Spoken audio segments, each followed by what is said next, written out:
Hey everyone, welcome back to the podcast. On today's episode, we are talking about the experience of dining out. Is it still worth it? Should you be doing it? And what should you expect? Let's jump into it. Welcome to Bottles and Bites Without Borders, where every sip and every bite tell a story. Rob is your host. Each week, he will take you on a delicious journey, from vineyard tales and distillery secrets to culinary traditions. So, grab a favorite drink, a plate of something tasty, and join us for another adventure with Bottles and Bites. Hey everyone, welcome back to the podcast. Looking forward to this conversation tonight. And back on the podcast to join in this conversation, my lovely wife, Sandra. How you doing? Hi.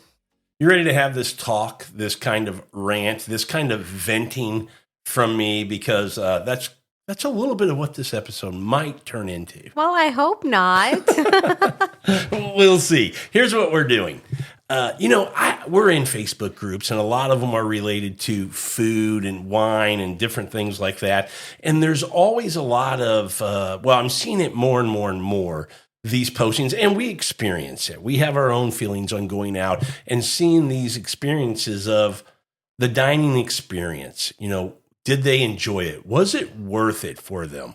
The tipping experience, hidden fees, all these kind of things that are popping into the event of going out to a nice dinner. And let me just say this. We're not talking about going to your Chili's or your Applebee's.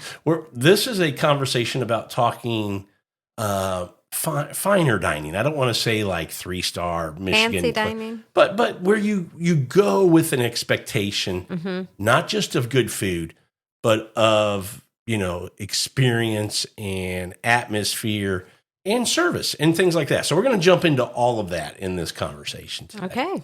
So I'm ready. You sure? I think so. Okay. So here's what I did. Because I have these questions and I see these things, I thought I would put it out to ChatGPT and see what they came back with.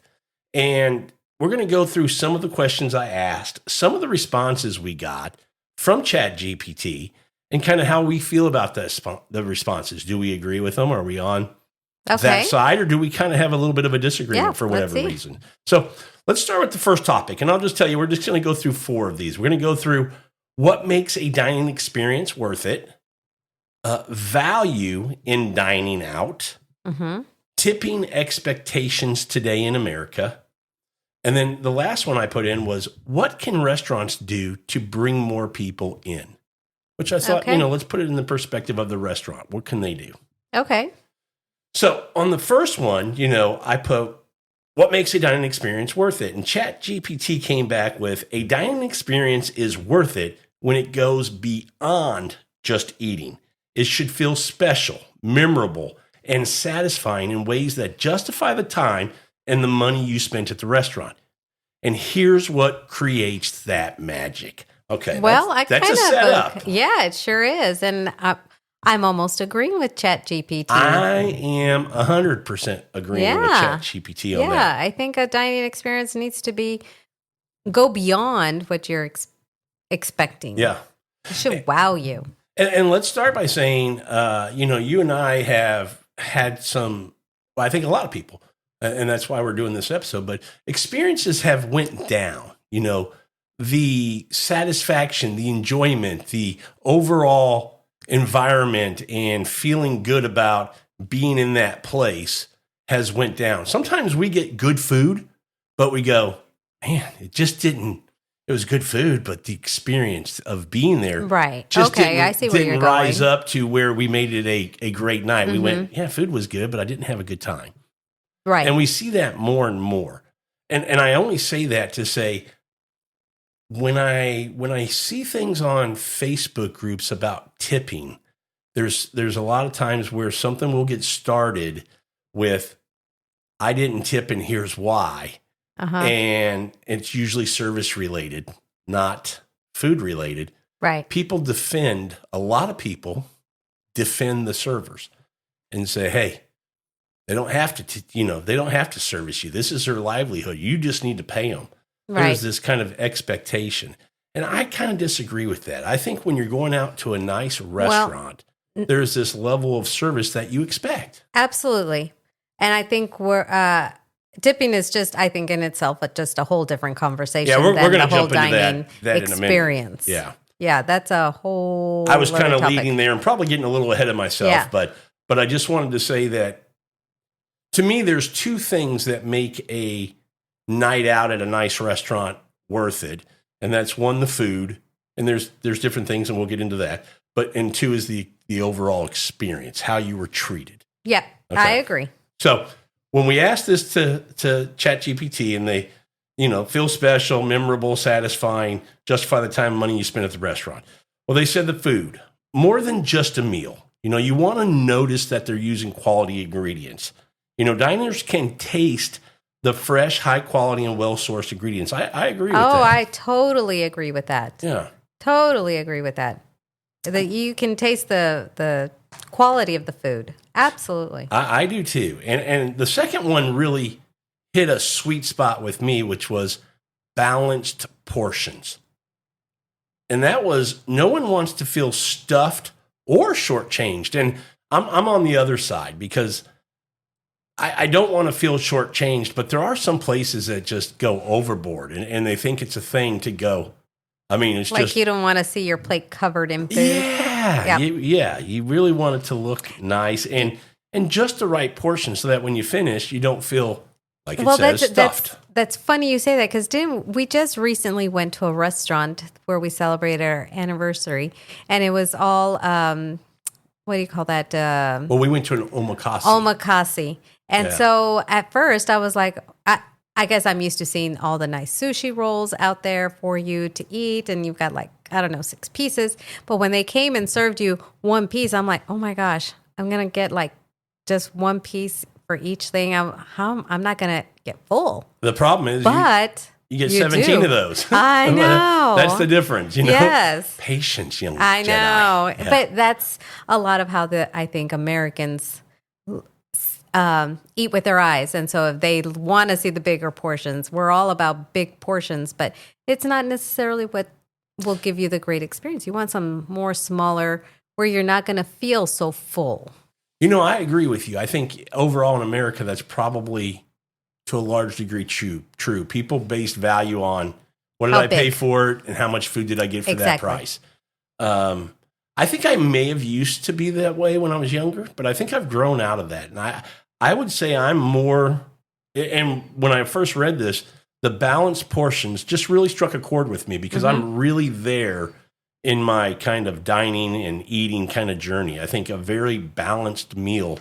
I like having multiple courses, but not big, heavy courses. I like to taste different things, different flavors. That's what makes part of the experience great, is to have this assortment, but very balanced. And I think that's very cool. I think back in the old day, it was just order one thing and as big as it could be and just gobble it up. And I've outgrown that. I've matured, Sarah.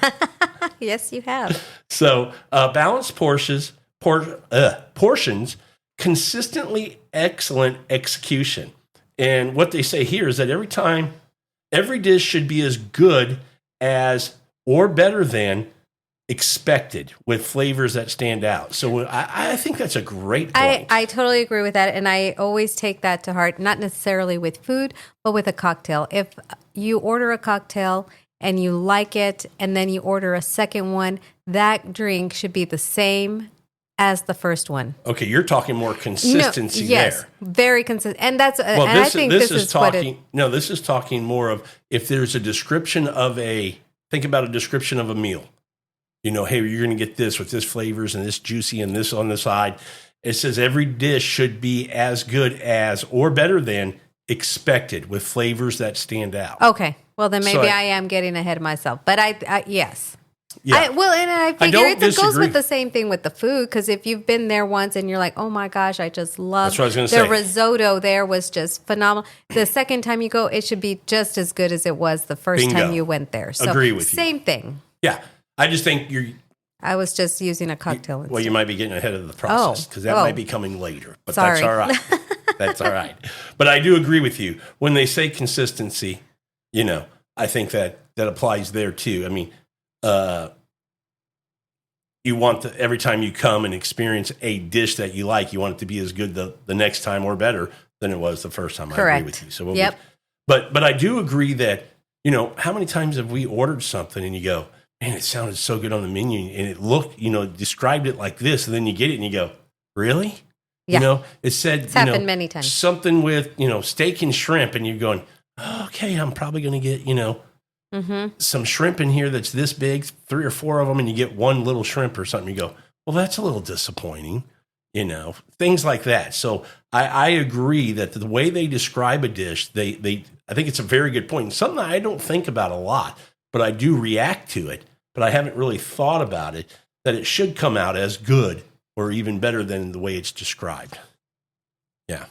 And then presentation that impresses, beautiful plating. You talked about this just a minute ago, and you said you eat with your eyes. Absolutely. And when something looks really good, I think this also is something you talked about where you don't want the plate overcrowded. I think portioning the sizes on the plate so you can see some of the plate helps in the correct, air quotes here, beauty of the dish itself. Yeah. So I think that's very important. So that's that category, the food. It needs to be more than just a meal when you're having a dining experience that should be worth it. The next category was number 2, service that feels genuine and attentive. Yes. I'm sorry, I'm getting ahead of myself, I guess maybe. You want them to not be serving you water every 2 minutes that you drink like a sip of water. Oh, yeah, you're getting ahead. This and that. I'm sorry. No, you're good. You're good. Or you don't this want them to just, you. Yeah, absolutely it did. Because then you don't want to be sitting there waiting. Well, where is the waiter? Where's the waitress? Where's, I need more water. Yeah, and then you don't see them for a while.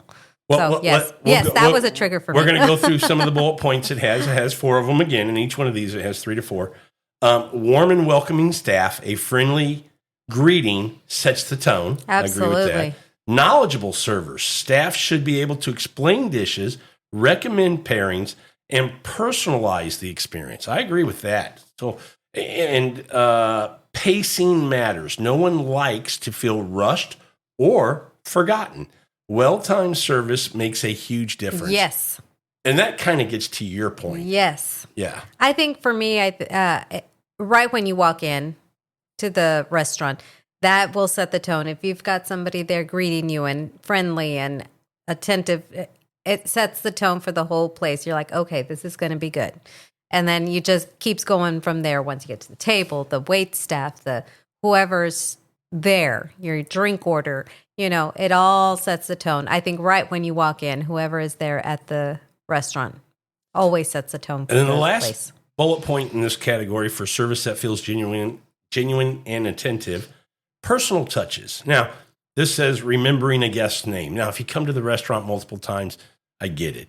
A favorite dish, dietary preferences. This is more for the regulars, the repeat customers that come. Well, I say yes and no, because there was a restaurant that we did attend where we've been our very first time we went, we met the owners, and the next time we came in, greeted us by name. How they do that, I have no idea of all the people that they meet every day. I'm trying to think of where you're talking. Ginger and Fork. Oh, yes. And, they remembered your name right away. And there's another small restaurant I am famous.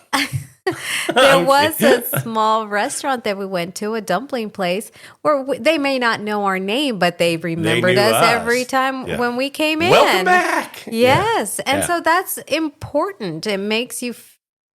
It's important. It sets a tone for the restaurant. It makes shows an impression. They care. It makes an impression. Yes. It sure does. And I agree and it with doesn't you. have to be a big fancy restaurant. It could be a smaller restaurant too. It does. But I think you bring up a great point. It doesn't necessarily have to be remembering your name. Just remembering that you'd been there before, like the welcome back. Good to see you again. Exactly. That made us go, well, okay, they remembered us. Yes. That was very nice. Yes. You're exactly right. And it wasn't like, the next day, I think it was 2 days later we went. No, I'm kidding. So the next category is the ambiance, setting the mood. Needs to be comfortable and thoughtful design, the right seating, lighting, decor, making a place feel inviting. Music and noise levels, a soundtrack that enhances the vibe but doesn't overpower the conversation. Clean and well-maintained spaces.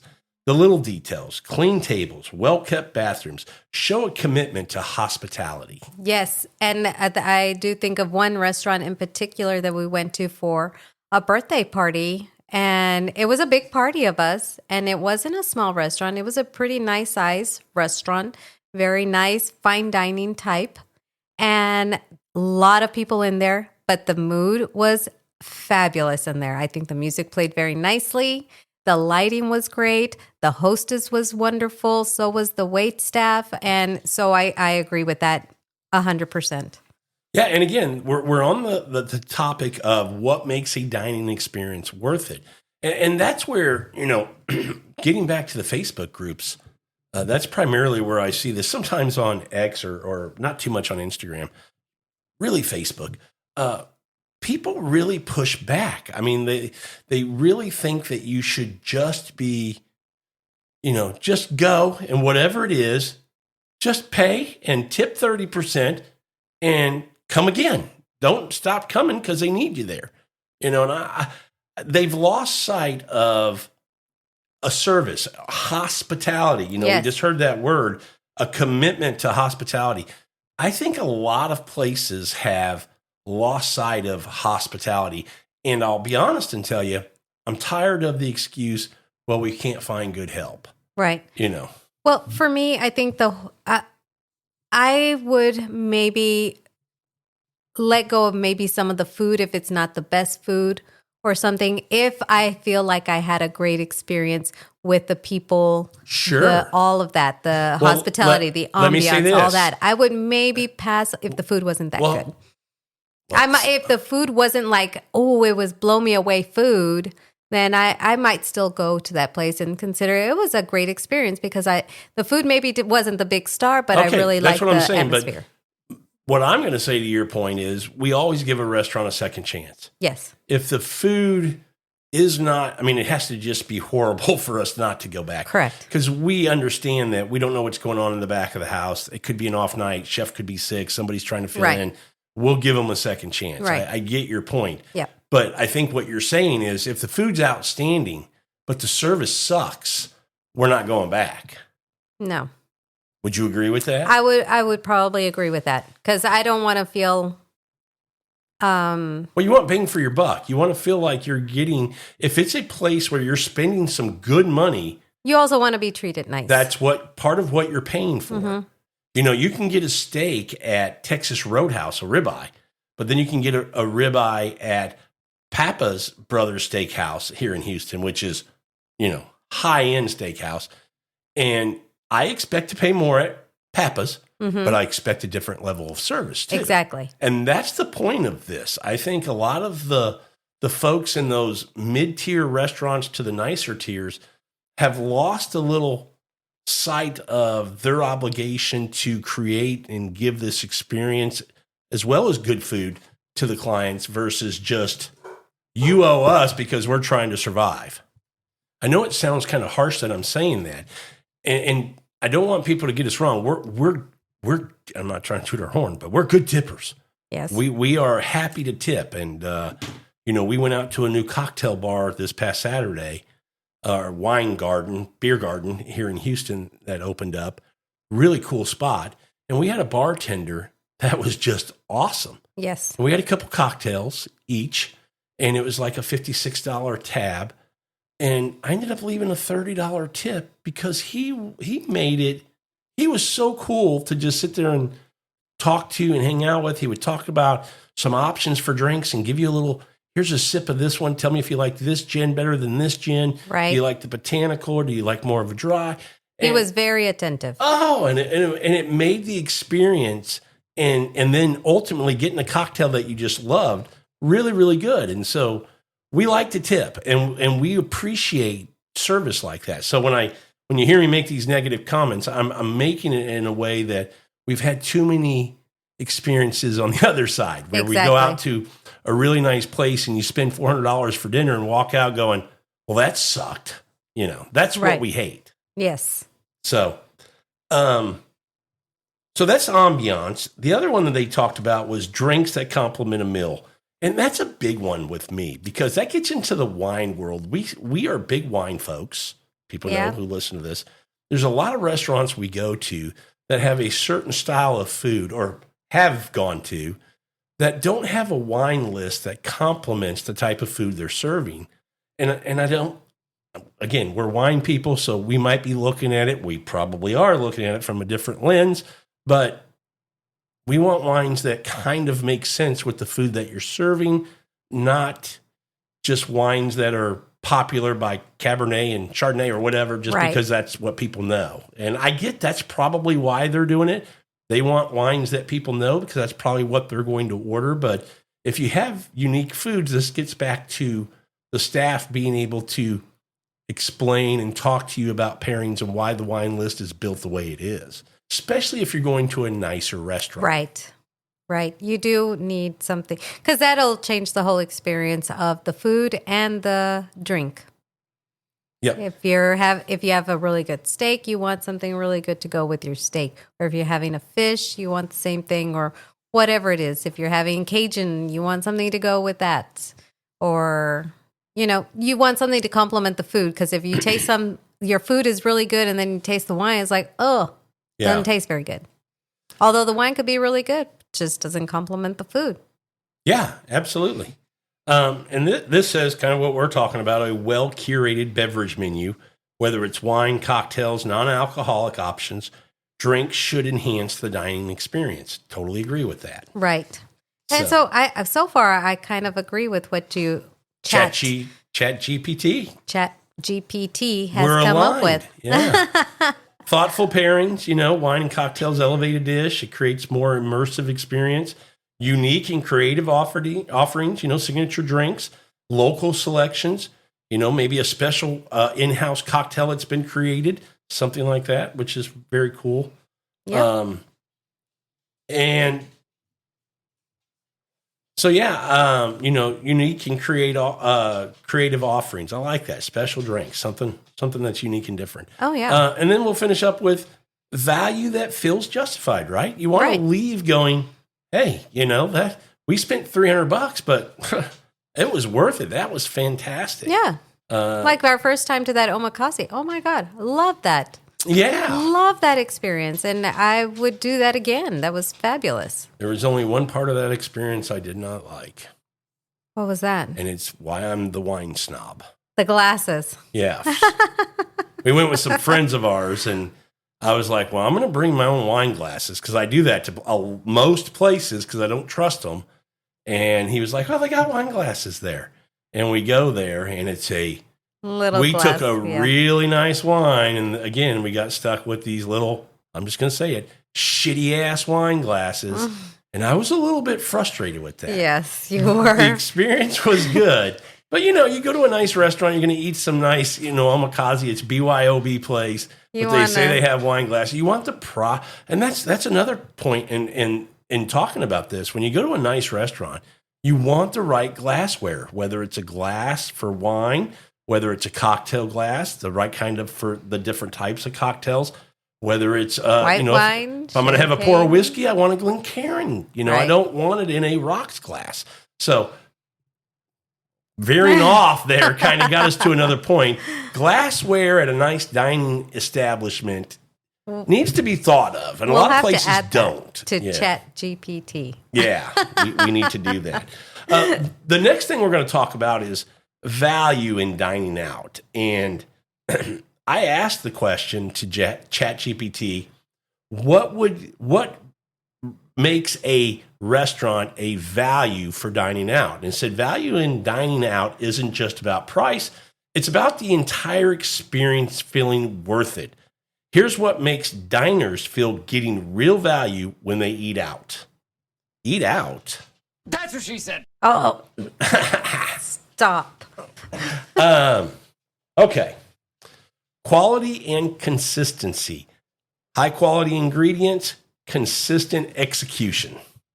It says diners can taste the difference when a restaurant sources fresh, seasonal. We've kind of already talked about there. Yeah. Little overlap here. Consistent execution, whether it's a neighborhood spot or a fine dining restaurant, customers want their meal to be as good the first time as the next time they go.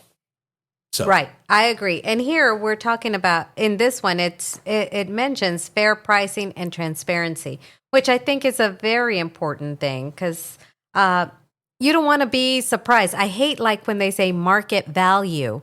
I'm like, what is market value? Yeah. What does that mean? For different cuts of meat or Yes, lobster I or just fish tell me or- what it is. Don't Yeah. tell me market value. Yeah, write it on the board today. Yes, that frustrates me because that might sound good, but what is the market value? Is it $5? Is it $100? I don't know. That's a very fair point. And So that's you're what right. I that's one thing that I don't like is that market value. Now I'm going to tell you that Just tell me the fair pricing. you're talking about that, and what you read for the fair pricing and transparency isn't related to that. It's more into the hidden fees that you see a lot today. And let's talk about that a little bit. Well, that's a hidden fee for me. Well, you can ask the question. At least there's something to trigger you asking the question. Yes. What's the market price today? Well, and they and- should be able to tell you. And that's the other thing, because sometimes when they come to a restaurant, and it might not be what you're trying to get at here or what they're trying to get at here, but, a lot of times you ask them, they come to you and they say, oh, the specials are blah, blah, blah, blah, blah. Well, But they what don't is the tell you the price? price. Yeah. What is the price? Yeah. And it's like $100. And you're like, well, that's not what I was expecting. But I would also say, when you go to a nicer restaurant, you kind of already set your budget that you should be able to order pretty much whatever you want and be within that budget. So I don't Right. know I don't know. how much unless it's something unique and different. If it's a 3-pound Maine lobster, I might want to know, well, what are you charging me for that? Well, I know we've been to a restaurant here, and a lot of the times they mention their specials, and you're expected. This restaurant may be about maybe $35 average for a meal, and they tell you, oh, our special today is blah blah blah fish with this and that or whatever, and they come back and it's like $50. I was like, well, I wish somebody would have told me that it was $50. Why do I have to ask? And I guess maybe that's us as a consumer. We should ask, well, thank you for telling me you're special. What is the price? Because it could be something that's in season. It's their market price. You know what? You bring up a good point, though. And tell me if I'm wrong for what I'm thinking. Because you almost feel like you're being viewed as cheap if you ask the price. Right. How dare you ask the price? If it sounds good, just order it and pay it. Yes. Yeah. And that's not It's a fair. good point. You shouldn't put that on I don't know. Yeah, I think if you have things off menu that you don't see the cost with it, you bring up a good point. I think they ought to say, this is our off menu specials today. You have the risotto and scallops for $33.99. You Exactly. have the snapper with a whatever for $41.99 or whatever. Exactly. And then you go, oh, those sound pretty good. Because if you're looking at the menu, maybe average price is $35. Then you say, well, let me have the special. Well, Should be new, so close. it's Yeah. going to be $50. Yeah. Well, that's not what I wanted to spend. Yeah. But No, that's what I thought when I saw this fair pricing and transparency. I thought more of that. No. Yeah. This is talking about, I think, at the end of the night when you get your bill, no hidden fees, no unexpected service charges, because that can ruin. Oh, and it can. We went to a really nice, we're Yeah. not going to drop any names, No. but we went to a really nice, well thought of restaurant, newer restaurant here in Houston. And it was our second time. First time was fantastic. Great wine list, good prices on wine, and great food, great experience. This is another one of those examples of the food was still pretty good that night. We were happy with the food, but the overall experience not very good. No.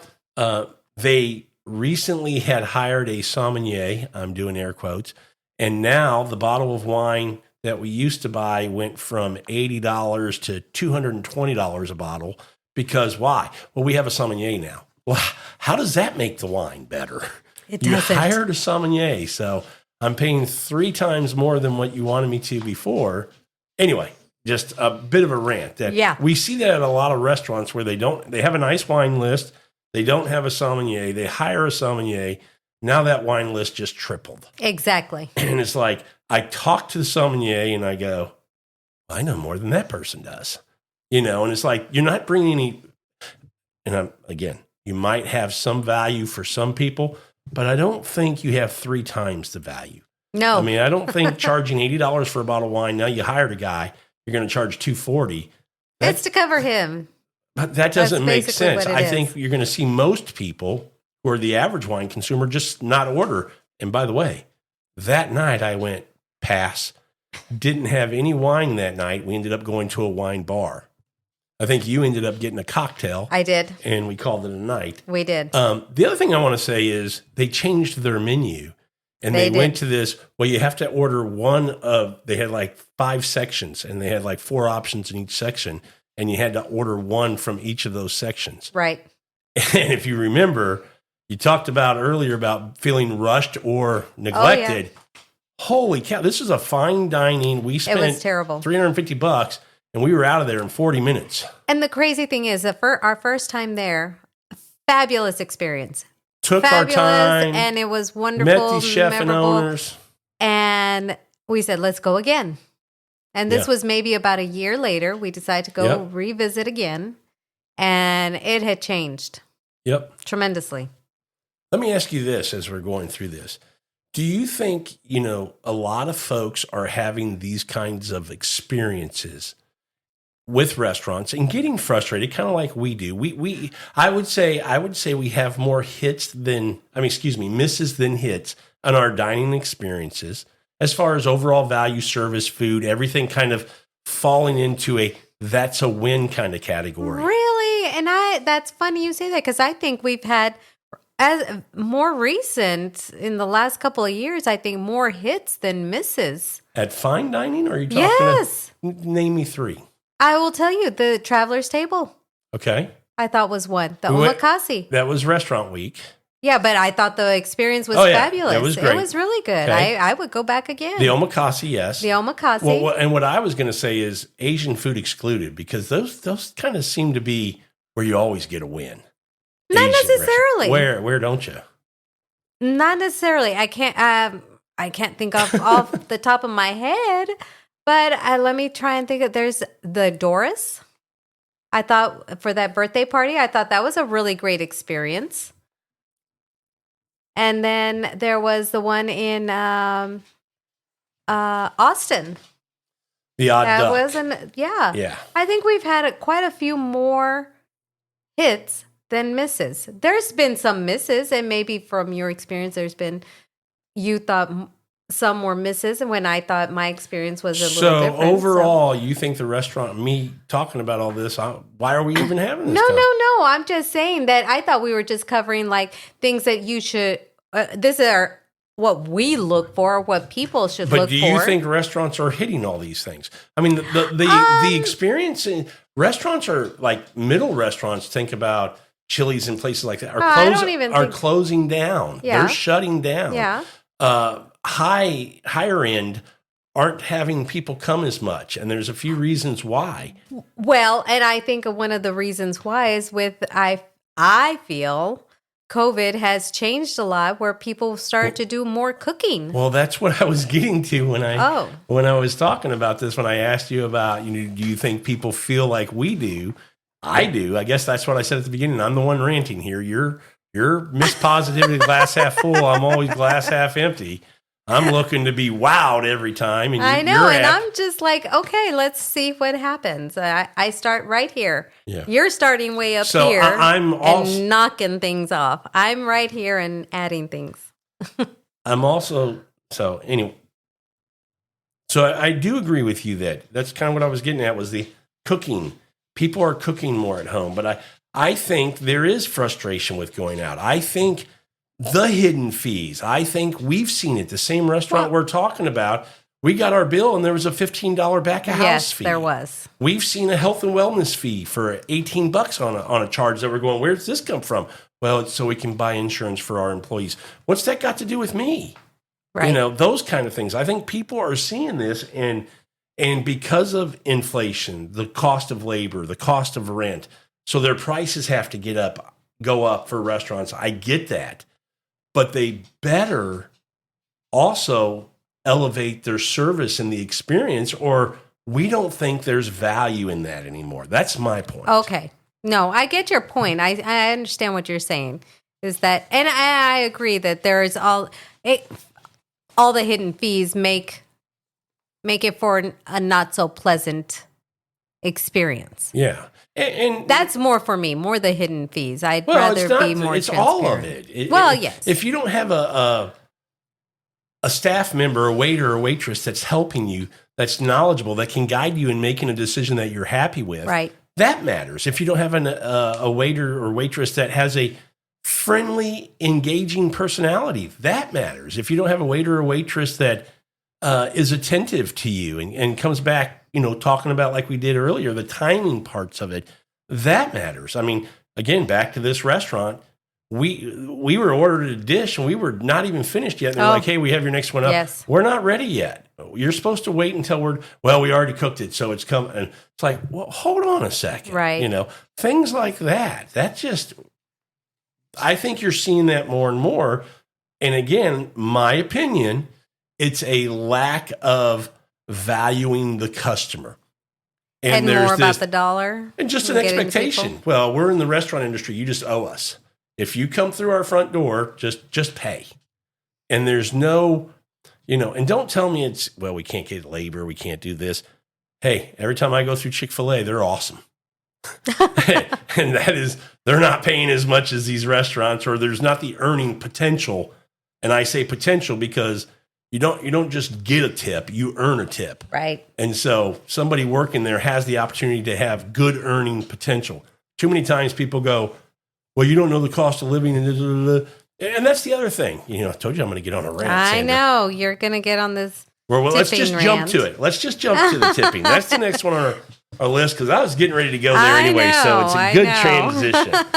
Because dining out, I like to dine out. Sometimes it's nice to be treated. Absolutely. As much as I love to cook, I do like to dine out. But I'll be honest, in the last few years, I don't want to dine out that much. I mean, and when we do, I'm scared as hell that, what are we going to get? Is it going to be really good or is it going to be really bad? It never seems to be, it's pretty good. Mm-hmm. It's either really good or really bad. Would you agree with that? Yes. I'm trying to think if there's any places we went, it's all right. I feel like we have the best luck with mom and pop, family, locally owned places. Chains are just terrible. Fair? Yes. Yeah, that's very fair. Okay. That's very fair. Yes, I agree with that. I think because mom and pops are probably more trying to... They got that skin in the game. Yeah. They're surviving. Mm-hmm. So I did ask ChatGPT about tipping expectations. And it said, many Americans are increasingly frustrated with the rising expectations around tipping, often feeling pressured to tip more in situations where it wasn't traditionally expected. Here are some key sentiments. Okay. So in that comment there from ChatGPT, are we talking still with fine dining, or are you talking now all restaurants? Now we're going to get into all kinds of tipping. Now. Oh, Lord. But we won't. We're not going to beat it all up, but we're just going to kind of mention it. Okay. But the growing frustration and tipflation. Mm-hmm. Tipping fatigue. Customers feel overwhelmed by the increasing number of tipping prompts, especially at counter service restaurants and takeout spots. Yep. Higher suggested tips. Many businesses now suggest you tip between 20 and 30%, even for quick service transactions. Yep. And pre-tipping requests. We dealt with this in Arizona. Yep. Some point of sale systems ask for you to tip before the service is even provided, which makes diners uncomfortable. And to that point, makes me pissed because we got zero service at that place in Arizona. Well, in that also, if you ever notice when you're ordering online and you check out, it's always asking for tipping as well. Yeah, there's not only does it ask, they sometimes make it hard to get out of it. If you have to put something or no or zero. But it's hard to put a zero. You got to really fight through that because they want something. Mm-hmm. And it's like, wait, hold on. If I'm picking it up, I'm going to go get it. Well, somebody had to put it together. Well, they do the same thing at Chick-fil-A, but you don't tip them. Right. So I don't know. Again, No, I agree with that whole tipflation. I'm all for tipping. I know it doesn't always sound like I am, but I'm all for it being earned, not just given.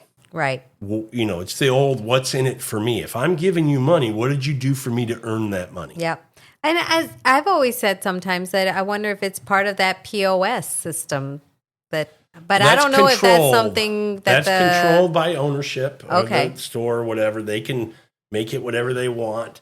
That brings up a good point when they flip it around to you and there's a line of people and boom, they ask for a 22, 25 or 30% tip. And the pressure, is he going to tip or is he not? I have no remorse. Zero. Skip. No, thank you.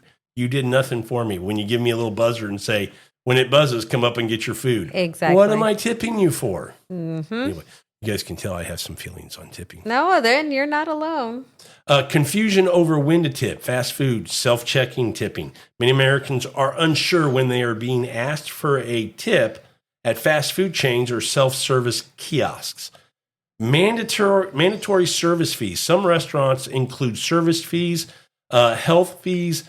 You still get a prompt for a tip, leading to confusion. Here's another one. Yeah. They add the tip percentage off that fee, and they also, 90% of places now include the tax in your total and then put your tip percentage so that you're tipping on the tax. Which drives me nuts, and it actually pisses me off. It's an insult to me, and it really makes me go, screw you. I'm not, and it's really not the server's fault. It's the restaurant's fault, but it puts a very bad taste in my mouth. Oh, absolutely. Yeah. And then, inconsistency, different businesses handling tipping differently, making it unclear what's the standard in the world today. Nobody really knows. Everybody's doing stuff so differently. I know. It's hard to tell. What do you do? Now, they do talk about there's this economic impact on tipping behavior, the cost of living pressures. They talk about with inflation rising, some diners tip less.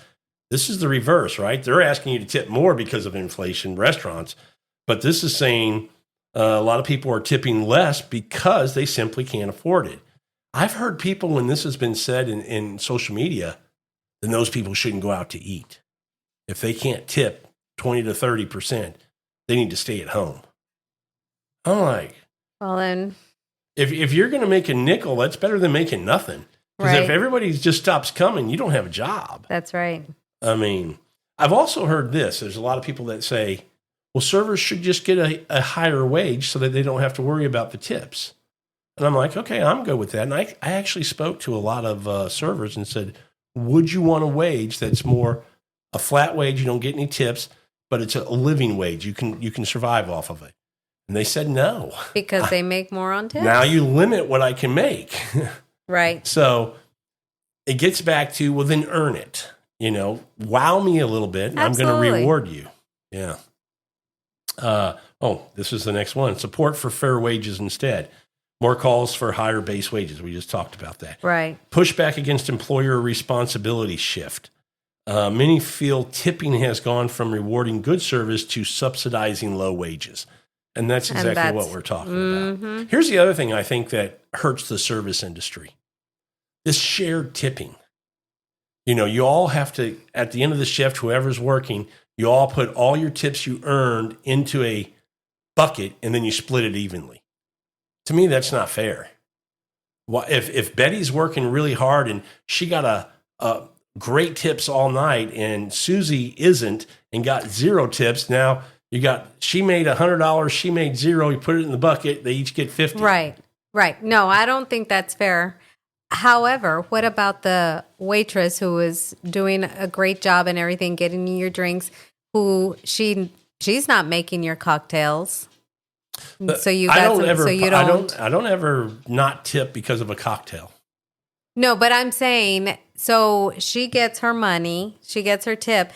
You don't think she should share that with possibly the bartender? Okay. Anything ordered from the bar, there's a percentage of the tip that goes to the bar. Okay. Yeah, for sure. And I'll say this.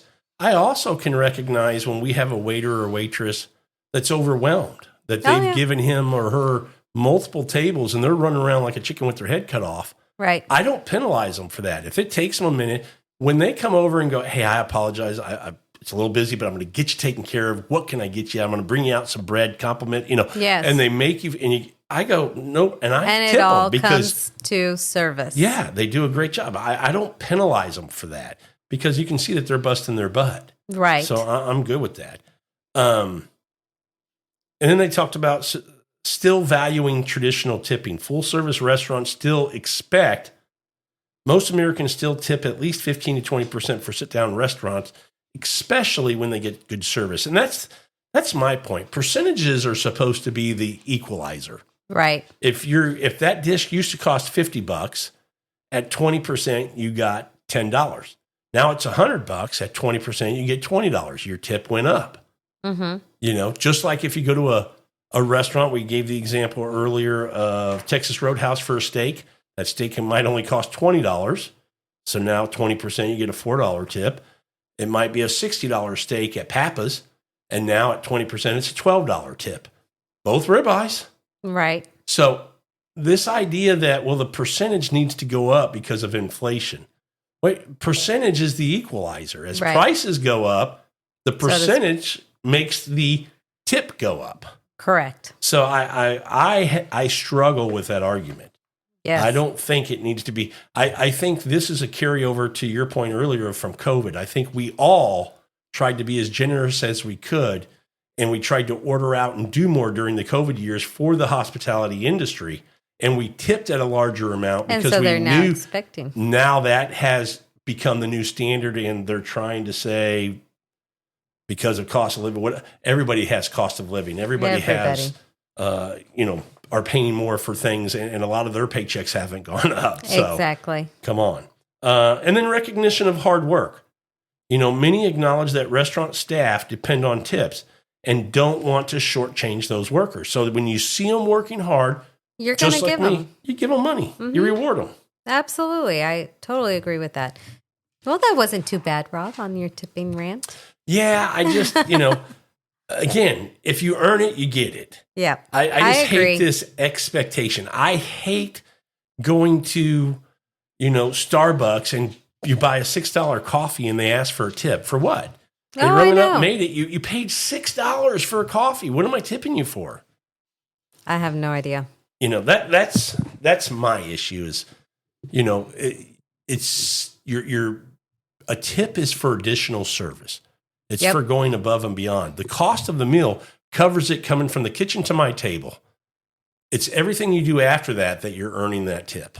Mm-hmm. That's my opinion.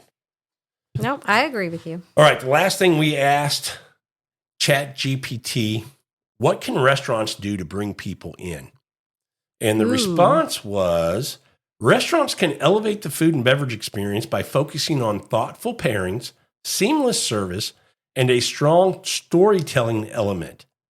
Here's how they can do that. And storytelling, I thought was That's interesting. Yeah, I think that applies a lot more where we like to go, what we mentioned, mom and pop type places, where there really is this story about, how that establishment, that local place came to be, the history of it, the journey to get where it is right now. I love that at eating at places. I love hearing those stories. Oh, yeah. It kind of reminds me of that restaurant we went to. It's a Thai restaurant. Sao Lao? Yes. You know how they started out as a food truck and now they've got their brick and mortar, which is really nice. It's a great story. How she's created her menu and taken these dishes and did some fusion with it. Yeah. Yeah. We love hearing that, not just eating it and leaving. So I think the storytelling, a lot of times I don't think about that. I think I do, but subconsciously. And I think I need to be more aware of looking for those stories at places. Maybe hearing other people talk about the story of this place, and that might make me want to go experience it more. Exactly. So I think that could be worked into the marketing part of getting people in, and that's probably what they mean here. The thoughtful pairing strategy, beyond the basics, move past generic red wine with steak pairings and get creative with unexpected combinations. Try stuff like savory and sweet contrast, blue cheese with dessert wines, texture pairings, fried chicken with a high acid sparkling wine, regional pairings, traditional Basque dishes with some kind of wine. I don't know what that is. I think it's Spanish. Non-alcoholic pairings can be offered, for people who are driving and not wanting to drink. Interactive pairing menus, let diners customize their experience with tasting flights or mix and match pairing suggestions. Absolutely. Cool. Yeah, I would agree with that. Elevating your beverage program. That's the big one for me and you, because we really enjoy a drink or a wine or something when we go out. And, I think that when we go to more BYOB places, because, what you enjoy as far as alcohol, it's very personal, especially when you talk about wine. And so if you can have the opportunity to bring something that you're going to like with the style of food that you're going to go have, it really makes the experience better. So I think, better if restaurants did a better job of curating a beverage menu that really worked with their menu, I think it would be a big good win. hit. Yeah, I think so. Yep. I think cocktails too. I mean, because I think there's some restaurants where they get things farm to table, and it's their menus are made up of whatever is in season. And so when you get to the elevating the beverage, you want to have cocktails that are more in the seasonal time rather than your same old, which is always nice to try. Yeah, that was what it says, seasonal beverages. You're on top of it, babe. Oh. Rotate your drinks based on seasonality and current food offerings. So. Right, which would go in with your seasonal foods, bring in your seasonal drinks, what would pair well, and that's always a fun experience and that you don't normally get in a restaurant. Yep. Signature cocktails with the story. Make in-house cocktails more than just a drink. Tie them into the restaurant's theme, history, ingredients, things like that. So that was a really good one too. Yeah. Well-trained staff, that helps a bunch. We've talked about that. I don't know about tableside drink preparation. That's not a huge thing to me. But I kind of like when they, maybe not the drink part of it, but food, when they do tableside foods like the wheel of cheese, for the Parmesan pasta, or a dessert. There was a restaurant we would go to, flambe. Yeah. Those are kind of cool experiences that you don't normally get. And for the drink side, I would agree. That could be something that people enjoy watching them make a cocktail. Maybe it's a smoked cocktail or something like that. Okay. I guess because I'm not a huge cocktail drinker, that's probably why it's not hitting with me as much. So I'm just kind of. It'll hit with me. I like that. It'll hit with you. And then just enhancing the overall dining experience. Tasting menus with pairings, engaging presentations. Beautiful plating, unique glassware, elevate the visual appeal. Multi-sensory elements. Think about aromas infused in cocktails, smoking dishes, or tableside flambe.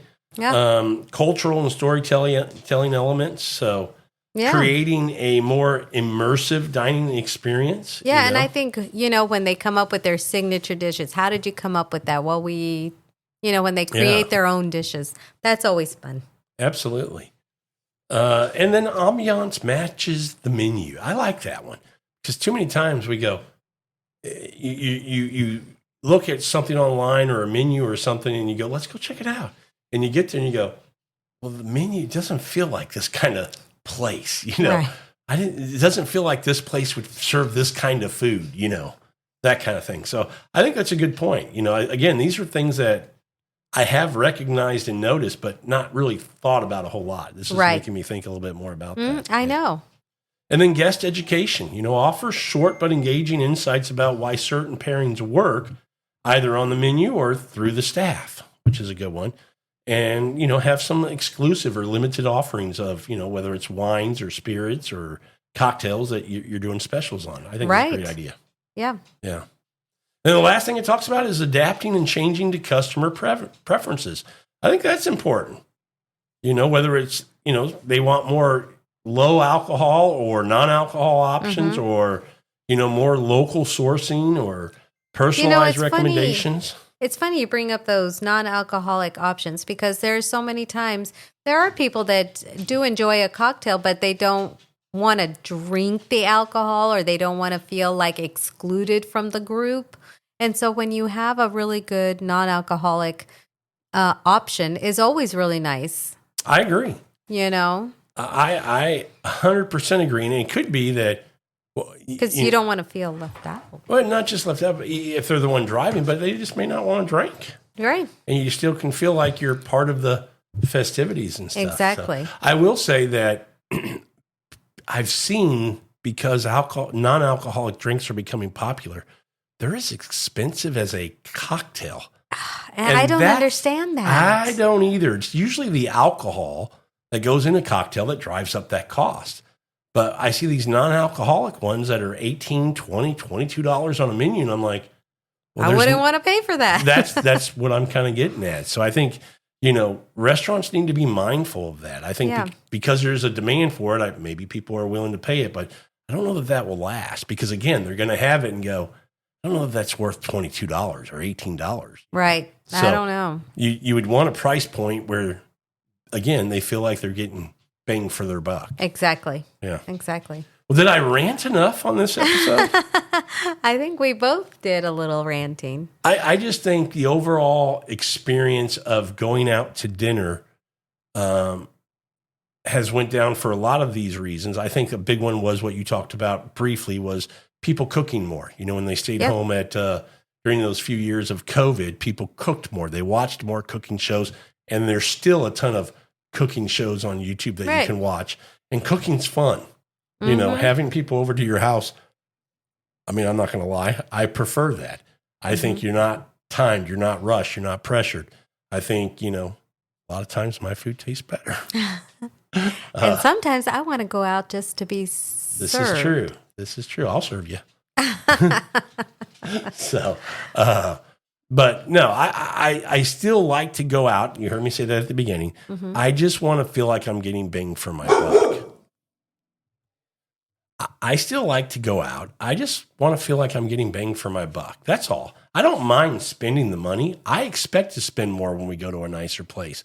But again, there's never going to be a time that I go to a restaurant and drop more than $200 and go, if it's not good, I'm okay with that. Right. No. So I expect to spend money if I'm going to a nicer place. I just don't ever want to leave and be disappointed. I just feel like, it's like buying a $100 bottle of wine. You don't ever expect to buy a $100 bottle of wine and go, it's a good chance I might not like it, or it might not be any good. This is going to be a flawed wine. It's a good chance it might be flawed. No, you're not at $100 it to be good. Yeah. If I buy a $20 bottle of wine, it could be flawed. So the same thing. If I go to a restaurant, a Chili's, and I get bad service, I could give a crap. We don't go to Chili's. But if I go to a nice dining establishment, I expect to have a great experience. Not Absolutely. Just good, great. So, fun episode, Sandra. Yes. I think. It was. A ranting episode, Sandra. That's our feelings on dining out. That's a little feedback from ChatGPT. Hope you guys enjoyed it.